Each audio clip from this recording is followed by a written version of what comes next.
कब्ज। कुछ कब्ज ऐसे होते हैं जो जल्दी आते रहते हैं और जल्दी जाते रहते हैं, कुछ होते हैं ज़िद्दी वाले। ज़िद्दी वाले पे बात कर लेते हैं। ऐसे लोग हैं जिन्होंने अपने जीवन में कब्ज के बिना कोई दिन देखा ही नहीं। उनको लगता है कि भाई ऐसी ही ज़िंदगी होती होगी। लेकिन मैं आपको ये बताना चाहूँगा कि ज़िद्दी से ज़िद्दी कॉन्स्टिपेशन भी आसानी से ठीक हो सकता है, और कुछ दिनों में। कितने दिनों में? 5 दिन में, 6 दिन में। कैसे ठीक होगा, इसको स्टेप बाय स्टेप समझते हैं। उससे पहले समझना पड़ेगा कॉन्स्टिपेशन होता क्यों है।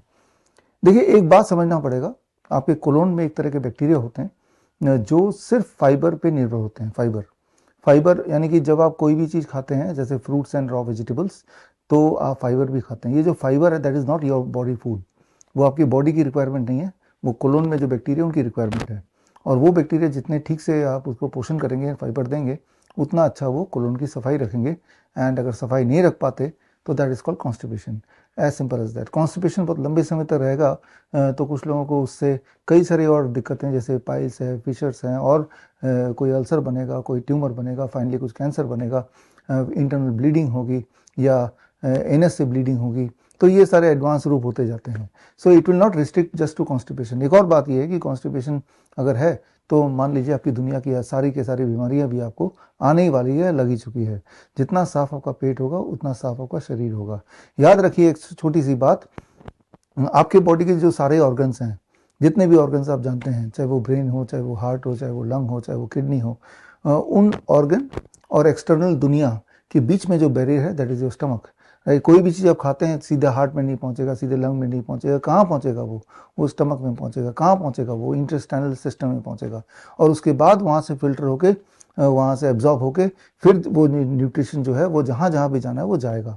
राइट। तो the stomach is a barrier between the food and the rest of the organs. तो ये जो इंटेस्टाइनल सिस्टम है, इसको अच्छा होना ही पड़ेगा। अगर वो ठीक नहीं रहेगा तो समझ लीजिए कि आप ठीक नहीं हैं। बहुत सारी बीमारियां होंगी, न जाने कैसे कैसे। रह रह के बुखार भी रह सकता है, या फिर कमज़ोरी रह सकती है, थके थके रह सकते हैं, रात को नींद नहीं आ रही, सुबह नींद खुल नहीं रही है।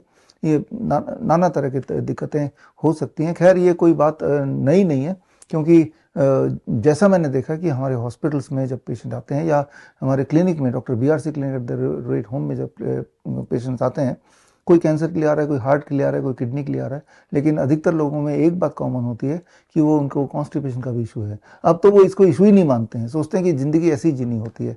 तो अगर आपने कॉन्स्टिपेशन को क्लियर कर लिया, ठीक कर लिया, तो इंटरेस्टिंग बात यह है, आगे जाके आपकी जो बाकी पेरिफेरल बीमारियां हैं वो भी ठीक होने लगेंगी।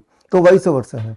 तो चलिए सोल्यूशन की तरफ बढ़ते हैं। सोल्यूशन मैंने आपको अभी भी बातों बातों में बता ही दिया, और सोल्यूशन तो यही है कि आपके डाइट में अगर 60% कम से कम फाइबर नहीं हुआ तो समझ लीजिए कि आप कॉन्स्टिपेटेड ही हैं। डाइट में 60% या उससे अधिक फाइबर कैसे करेंगे? That's what I have been telling for last 15 years, that is through DIP diet. हमारे इस चैनल में, हेल्थ केयर टुडे में, न जाने कितने सारे वीडियोस DIP डाइट पे ऑलरेडी हमने बनाए हुए हैं, जिसमें आपको पता है कि ब्रेकफास्ट में फ्रूट ब्रेकफास्ट लेना होता है, और लंच और डिनर से पहले सलाद लेना होता है। सलाद तो हम लेते ही, लेकिन बॉडी वेट के अनुसार। मेरा बॉडी वेट 70 kg, एक और अगर शून्य लगा लो तो 700 ग्राम। इतने फ्रूट 12 बजे तक, और 700 ग्राम का आधा, 350 ग्राम। 350 ग्राम सलाद लंच में, 350 ग्राम सलाद डिनर में। That becomes the appropriate amount of fibre जो कि मेरे बॉडी में जाना चाहिए। अब मैं उम्मीद कर सकता हूँ कि मुझे कॉन्स्टिपेशन ना हो। राइट। तो जिन फूड से कॉन्स्टिपेशन होता है उन्हें छोड़ना पड़ेगा। Dairy product is number 1, refined and packed food is number 2। तो दोनों को छोड़ दीजिए। राइट। और जिन चीज़ों से कॉन्स्टिपेशन जाती है उन्हें अपनाना पड़ेगा, जो मैंने अभी बताया, fruits and raw vegetable, be on DIP diet. जब आप ये करेंगे, हमारे पेशेंट जब हमारे क्लिनिक में आते हैं, जो लोग करते हैं, हज़ारों हज़ारों लोग, और कई कई साल तक हमने ऑब्जर्व किया है, इट टेक्स अबाउट 3 days, 3 दिन लगता है कॉन्स्टिपेशन से पीछा छुड़ाने में, फॉर 90% ऑफ द पेशेंट। 90% का तो ये प्रॉब्लम सॉल्व हो जाती है। अदरवाइज वो लोग जिंदगी भर लैक्सेटिव्स पर निर्भर होते हैं, उसके बाद भी कोई ना कोई लिंगरिंग प्रॉब्लम होती रहती है। लेकिन 10% ऐसे होंगे जिन्हें मैं बोलता हूँ जिद्दी कॉन्स्टिपेशन वाले लोग।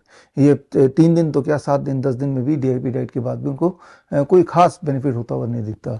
तो अब ऐसे पेशेंट्स के लिए, ऐसे जिद्दी कॉन्स्टिपेशन वाले लोगों के लिए जो रामबाण है, दैट इज आंवला।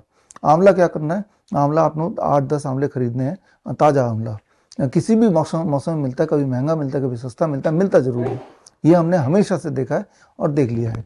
तो आपको क्या करना है कि आंवला लेना है 10, लेके 8 से 10, और लेके सुबह सुबह खाली पेट होता है, उसको कूटना अच्छी तरह से और एक कपड़े से उसको निचोड़ना है। कोल्ड प्रेस जूसर से जूस भी निकाल सकते हैं, बट निचोड़ के भी काम चल जाएगा। करीब आधा कप यानी कि 100 ml जूस खाली पेट पीना है। फिर DIP डाइट पहले दिन, दूसरे दिन, तीसरे दिन, चौथे दिन तक मोस्ट लाइकली आपको लूज मोशन के सिम्टम आएंगे, यानी कि बॉडी बता रही है कि आंवला बंद कर दो। तो ये 4 दिन का डोज होगा, किसी का 3 दिन का होगा, किसी का 5 दिन का होगा।